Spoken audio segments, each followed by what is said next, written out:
Hi friends, welcome to my channel. ఈరోజటి video చాలా ఇంట్రెస్టింగ్గా ఉందండి. వీడియోని ఎక్కడ స్కిప్ చేయకుండా ఎండ్ వరకు చూసేయండి. ఇక నిషికాని జగదాత్రి ఇలా అంటూ ఉంటుంది, ఈ ఇంట్లో వాళ్ళకి హాని చేయాలని 10 అడుగులు వేస్తే 11వ అడుగులో నేనుంటాను.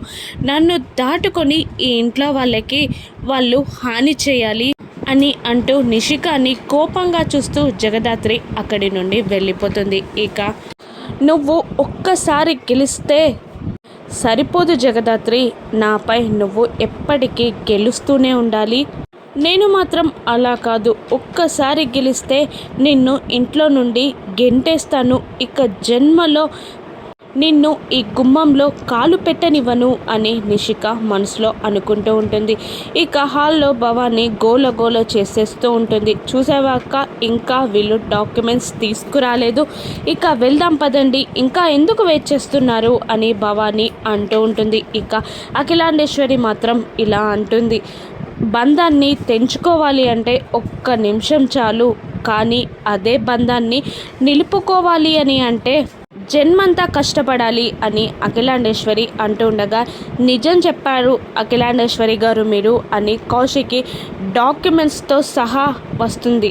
ఇదిగోండి ల్యాండ్ డాక్యుమెంట్స్, మీకు ఇవ్వాల్సిన ల్యాండ్ డాక్యుమెంట్స్ అంటూ భవానీ చేతికి ఆ డాక్యుమెంట్స్ ఇస్తుంది. ఇక భవానీ ఆ డాక్యుమెంట్స్ని చూస్తూ, అవును నిజమే ల్యాండ్ డాక్యుమెంట్సే, మరి ఇవి ఉంచుకొని ఇంతసేపు మమ్మల్ని ఎందుకు కంగారు పెట్టినట్టు, ఈ ఎంగేజ్మెంట్ ఆగిపోతుందేమో అని మేమెంత టెన్షన్ పడ్డామో తెలుసా మీకు అని భవాని అంటూ ఉంటుంది. ఇక కౌశికి ఇలా అంటుంది, కనిపించట్లేదు అన్నామే తప్ప పోయాయి అని మేము చెప్పలేదు కదా అని కౌశికి అంటుంది. ఇక పదండి ఎంగేజ్మెంట్కి టైం అవుతుంది అని అందరూ అనడంతో ఇక మళ్ళీ చరణ్ మాధురి ఇద్దరు స్టేజ్ పైకి ఎక్కుతారు.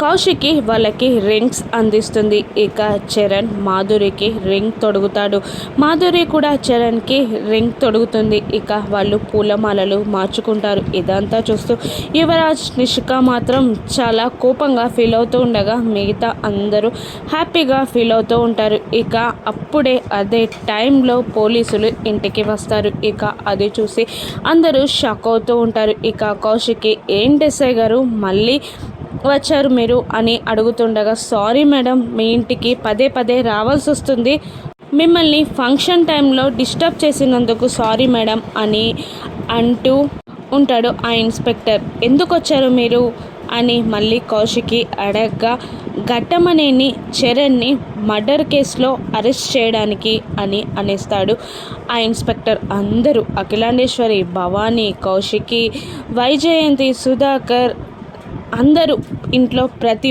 ఒక్కరూ చాలా షాక్ అయిపోతూ ఉంటారు. ఇక భవానీ, నా కొడుకు మర్డర్ చేయడం ఏంటి, ఏం తెలిసే మాట్లాడుతున్నారా మీరు అని భవానీ కోపంగా అంటూ ఉంటుంది. ఇక జగదాత్రి దగ్గరికి వచ్చి అసలు ఏం జరిగింది సార్ అని అడుగుతుండగా, హేమ అనే అమ్మాయిని కత్తితో అతి దారుణంగా పొడిచి చంపినందుకు ఇక ఘటమనేని చరణ్ని అరెస్ట్ చేయడానికి వచ్చాము అని అంటూ ఉంటాడు ఆ ఇన్స్పెక్టర్. ఇక వైజయంతి కూడా ఇలా అంటుంటుంది, ఏం మాట్లాడుతున్నారు సార్, ఈ ఇంట్లో మనుషుల ప్రాణాలు తీసే వాళ్ళెవరూ లేరు అని అంటూ ఉంటుంది. ఇక కౌశికి కూడా మీరెక్కడో పొరబడుతున్నారు సార్, ఇక్కడ మనుషులను చంపే అంత క్రూర మృగాలు ఎవరూ లేరు సార్ అని కౌశికి అంటుంటుంది. అవును సారీ మేడం, మిమ్మల్ని ఈ టైంలో డిస్టర్బ్ చేస్తున్నందుకు, కానీ నిజంగానే చరణ్ ఆ అమ్మాయిని కత్తితో పొడిచాడని ప్రాథమికంగా విచారణ జరిపాకే చరణ్ పైన వారెంట్ తీసుకొని ఇక్కడికి వచ్చాం అని ఆ ఇన్స్పెక్టర్ అంటూ ఉంటాడు. ఇక అఖిలాండేశ్వరి ఇన్స్పెక్టర్ అని గట్టిగా అరుస్తూ ఉంటుంది, మీరు ఇక్కడికి వచ్చి ఏం మాట్లాడుతున్నారో మీకు అర్థమవుతుందా, అసలు చరణ్ హత్య చేయడం ఏంటి, చరణ్ పక్కనున్న ఇంటి పేరు ని గుర్తు పెట్టుకొని మీరు మాట్లాడండి, ఘట్టమనేని ఇంటి వారెవరు తప్పు చేయరు, తప్పు చేసినా కూడా న్యాయానికి లొంగిపోయి శిక్షని అనుభవిస్తారే తప్ప దాన్ని తప్పించుకోవాలని చూడరు అని గట్టిగా వార్నింగ్ ఇస్తూ ఉంటుంది అఖిలాండేశ్వరి ఆ ఇన్స్పెక్టర్కి. మీ గురించి తెలుసు కాబట్టే మేడం 1కి 2 సార్లు చెక్ చేసుకొని మరి వారెంట్ తీసుకొచ్చాము అని ఆ అంటూ ఉంటాడు ఆ ఇన్స్పెక్టర్. ఇక జగదాత్రి అసలు ఏం జరిగింది సార్, ఎప్పుడు మర్డర్ జరిగింది, అసలు ఏమా చనిపోయిందనే విషయం మాకే తెలీదు అని జగదాత్రి అంటూ ఉంటుంది. ఇక 1 అవర్ క్రితం మేడం అని అంటూ ఉంటాడు ఆ ఇన్స్పెక్టర్. 1 అవర్ క్రితమా?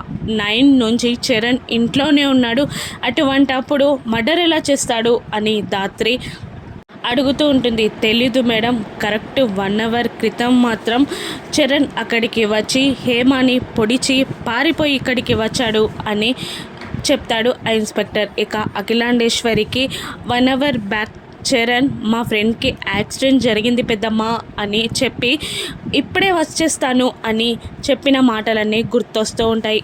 ఇక అఖిలాండేశ్వరి ఏం మాట్లాడలేకపోతుంది. ఇక ఆ ఇన్స్పెక్టర్ ఘట్టమనేని చరణ్ని అరెస్ట్ చేయమని ఆ కానిస్టేబుల్స్కి చెప్తాడు. ఇక వాళ్ళు అరెస్ట్ చేస్తూ ఉండగా ఇక భవాని అరుస్తూ ఉంటుంది. నా కొడుకుని వదిలిపెట్టండి, వాడు చాలా మంచివాడు అని అరుస్తూ ఉంటుంది. అక్క నువ్వైనా ఏదైనా చెప్పు అక్క, నా కొడుకుని తీసుకెళ్తున్నారు అని అరుస్తున్న అఖిలాండేశ్వరి ఏం మాట్లాడదు. ఇక అందరూ చాలా బాధపడుతూ ఉంటారు. ఇక జగదాత్రి ఇలా అంటూ ఉంటుంది. ఏదో జరిగింది, మనం అదేంటో తెలుసుకోవాలి పద అని అంటూ హేమ చనిపోయిన స్పాట్కి వస్తారు. అక్కడ హేమ రక్తపు మడుగులో పడుంటుంది. అక్కడే వాళ్ళ అమ్మ నాన్న కూడా ఉంటారు. ఇక హేమని ప్రేమించిన కళ్యాణ్ కూడా అక్కడే ఉంటాడు. ఇక ఆ ఇన్స్పెక్టర్ ఇలా అంటూ ఉంటాడు. బాడీని పోస్ట్ మార్టంకి తరలించండి అని అంటుండగా హేమ వాళ్ళ నాన్నగారు మర్యాదగా మాట్లాడండి, తనకి పేరుంది, హేమ అని పలకండి, తను నా కూతురు అని అంటూ ఉంటాడు హేమ వాళ్ళ నాన్నగారు. నాకు మీ బాధ అర్థమవుతుంది సార్, కానీ నా డ్యూటీని నన్ను చెయ్యనివ్వండి అని ఆ ఇన్స్పెక్టర్ అంటూ ఉండగా, లేదు, తనని నా కూతుర్ని చంపిన వాడిని ఇక్కడికి తీసుకురావాలి అని అంటూ ఉంటాడు అతను. ఇక మీరు కంప్లైంట్ ఇచ్చాడు, అతన్ని అరెస్ట్ చేశాం మేము అని ఆ ఇన్స్పెక్టర్ అంటూ ఉంటాడు. ఇక అతన్ని మాత్రమే కాదు, ఆ ఘట్టమనేని కుటుంబం మొత్తాన్ని వీధికి లాగాలి, వాళ్ళందరికీ శిక్ష పడాలి, అప్పుడే ఘట్టమనేని అన్న పొగరు పోతుంది అని హేమ వాళ్ళ నాన్నగారు అంటుండగా అప్పుడే అక్కడికి వచ్చి అదంతా వింటున్న జగదాత్రి కేదార్లకు కోపం వస్తుంది. ఇక లోపలికి వచ్చి, అంకుల్ మీరు తప్పుగా మాట్లాడుతున్నారు, ఘట్టమనేని ఇంటి వారికి ప్రేమించడమే తెలుసు తప్ప ఇలా పగ పెంచుకోవడం, ద్వేషం తీర్చుకోవడం తెలీదు. ఆ రోజు మీ అమ్మాయి ఎంగేజ్మెంట్ నుంచి వెళ్ళిపోయినా కూడా తన ప్రేమని అర్థం చేసుకున్నారే తప్ప ఇక పరువు పోయిందని ఫీల్ అవ్వలేదు. అటువంటి గొప్ప కుటుంబం ఘట్టమనేని వారి కుటుంబం. మీరు మీ కూతురిని పోగొట్టుకున్నారు అని మేము చాలా ఫీల్ అవుతున్నాం, కానీ మీరు అలా మాట్లాడకూడదు, అసలు ఏం జరిగింది అంకుల్ అని అడుగుతూ ఉంటుంది జగదాత్రి. ఏం జరిగిందా, ఏం చెప్పమంటావమ్మా, నా కూతురు చిన్నప్పటి నుండి ఐశ్వర్యంలో పుట్టి పెరిగింది, అటువంటి నా కూతురు ఈ అనామకుని ప్రేమిస్తుంది అంటే నేను ఎలా ఒప్పుకుంటాను వీళ్ళ పెళ్ళికి, అందుకే కాదన్నాను, మమ్మల్ని వదిలిపెట్టి ఇంటి నుండి పారిపోయి వచ్చింది, ఇలా శవమై తేలింది అని అతను అంటూ ఉంటాడు. అయినా ఈ అనామకుని ప్రేమిస్తేనే నా కూతురికి ఈ గతి పట్టింది, అసలు వీడిని చంపాలి అని కళ్యాణ్ పీక పిసుకుతూ ఉంటాడు హేమ వాళ్ళ నాన్నగారు. ఇక అంకుల్ వదలండి అని కళ్యాణ్ని హేమ వాళ్ళ నాన్నగారిని విడదీస్తూ ఉంటారు. ఇక కళ్యాణ్ని పక్కకి తీసుకెళ్ళి అసలు ఏం జరిగింది అని జగదాత్రి కేదార్ ఇద్దరు అడుగుతూ ఉంటారు. అసలు మీరు బయటికి వచ్చినప్పుడు ఏం జరిగింది అని జగదాత్రి అడుగుతూ ఉండగా, ఎక్కడి నుండి వచ్చాడో ఎలా వచ్చాడో తెలీదు, కానీ హేమ ముందుకి చరణ్ కత్తి పట్టుకొని వచ్చి నాలో లేనిది వాడిలో ఏముంది, వాడినెందుకు పెళ్లి చేసుకుంటున్నావు అని కోపంగా మాట్లాడుతూ హేమ పీకని కోసి చంపేశాడు అని కళ్యాణ్ అంటూ ఉంటాడు. అవునా, నిజమా, ఎంత సేపు అయింది మర్డర్ అయ్యి, ఎప్పుడు జరిగింది అని అడుగుతూ ఉంటుంది జగదాత్రి కళ్యాణ్ని. కరెక్ట్గా 1 అవర్ అయిందక్క, 10 o'clockకి అని అంటూ ఉంటాడు కళ్యాణ్. ఇక జగదాత్రి కేదార్కి కళ్ళతో సైగ చేయడంతో సరే నువ్వు వెళ్ళు కళ్యాణ్ అని అంటూ ఉంటాడు కేదార్. ఇక ఇలా అంటూ ఉంటుంది జగదాత్రి, నువ్వు ఇక్కడి నుండి మన ఇంటికి నన్ను ఎన్ని సిగ్నల్స్ ఉన్నాయో అన్ని సిగ్నల్స్ నుంచి తీసుకెళ్ళు అని చెప్తుంది జగదాత్రి. ఎందుకు అని కేదార్ అడుగుతుండగా చెప్తాను పదా అని అంటుంది జగదాత్రి. ఇక వాళ్ళందరూ బైక్ పైన, అదే జగదాత్రి కేదార్ ఇద్దరు బైక్ పైన సిగ్నల్స్ అన్నీ దాటుకొని వస్తూ ఉంటారు. ఇక ఇంటికి చేరగానే టైం చూస్తుంది జగదాత్రి. ఇక ఏమైంది అని కేదార్ అడుగుతుండగా హేమ మర్డర్ జరిగిన స్పాట్ నుండి ఇక్కడికి కరెక్ట్ 20 మినిట్స్ పట్టింది. అంటే వెళ్ళడానికి కూడా అదే టైం పడుతుంది కదా అని జగదాత్రి అంటుండగా అవును నిజమే అంతే టైం పడుతుంది అని చెప్తూ ఉంటాడు కేదార్. అంటే వెళ్ళడానికి 20 మినిట్స్, రావడానికి 20 మినిట్స్, అంటే 40 మినిట్స్. కానీ చరణ్ ఇంట్లో నుండి బయటికి వెళ్ళి మళ్ళీ ఇంటికి తిరిగి వచ్చింది మాత్రం 20 మినిట్సే. అవును మనం టైం చూడలేదు అని అనుకున్నా ఓన్లీ 30 మినిట్స్ అవుతుంది. అయినా చరణ్ ఎంత ఫాస్ట్గా వెళ్ళినా కూడా హేమ దగ్గరికి వెళ్ళి తనతో మాట్లాడడానికి 10 మినిట్స్ పడుతుంది. మొత్తం 50 మినిట్స్ పడుతుంది. కానీ ఇదంతా 20 మినిట్స్ ఇంపాసిబుల్ అని అంటూ ఉంటుంది జగదాత్రి. అంటే కావాలనే చరణ్ని మర్డర్ కేసులో ఇరికించారన్నమాట అని కేదార్ అంటూ ఉంటాడు. అవును అని జగదాత్రి అంటూ ఉంటుంది. ఇక అంటే ఎవరు, కళ్యాణ్ అబద్ధం చెప్తున్నాడా అని అంటూ ఉండగా అవును కళ్యాణే అబద్ధం చెప్తున్నాడు. ఎవరు మర్డర్ చేసినట్టు అని కేదార్ అడుగుతుండగా ఒకవేళ కళ్యాణ్ అయినా మర్డర్ చేసుండాలి, కానీ అంతగా ప్రేమించిన అమ్మాయిని చంపి ఉండడు అనుకుంటున్నాను. కానీ ఎవరు మర్డర్ చేశాడో చూసుండాలి, అందుకే అబద్ధం చెప్తున్నాడు. అంటే చరణ్ నిజం చెప్పాడన్నమాట అని కేదార్ అంటుండగా లేదు చరణ్ కూడా నిజం చెప్పలేదు.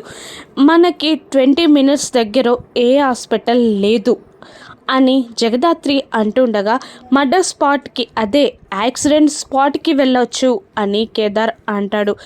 అదే అనుకుంటున్నాను.